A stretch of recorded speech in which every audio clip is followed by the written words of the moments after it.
Dimanche prochain, nous sommes appelés à voter pour les élections européennes. Pour vous accompagner dans votre réflexion au sujet de l'Europe, nous vous proposons la chronique du frère Poquillon de la Comessée. Et cette semaine, c'est la démographie en Europe au cœur de son message. Bonjour à tous. Le 26 mai prochain, un dimanche, après la messe, nous sommes tous appelés à aller voter. Alors voter pourquoi ? Eh bien voter pour élire nos futurs députés européens.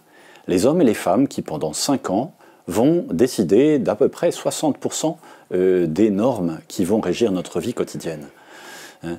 Aller voter, c'est un droit en démocratie, mais c'est aussi un devoir pour nous chrétiens. Pourquoi ? Parce que si le Seigneur nous a placés sur cette terre, eh bien c'est pour que nous en soyons dépositaires. Nous sommes responsables de ce que nous allons en faire.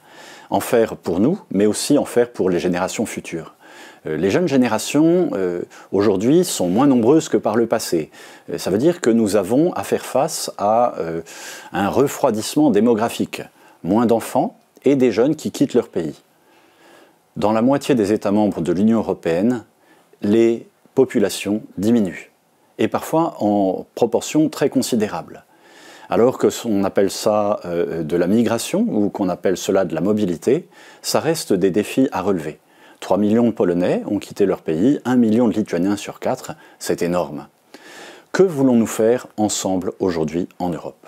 La question n'est pas tant de savoir si nous sommes pro-européens ou anti-européens, mais face à une population qui vieillit, qui manque de confiance, quel est notre projet commun ? Les évêques nous invitent à discerner, mais aussi à aller voter.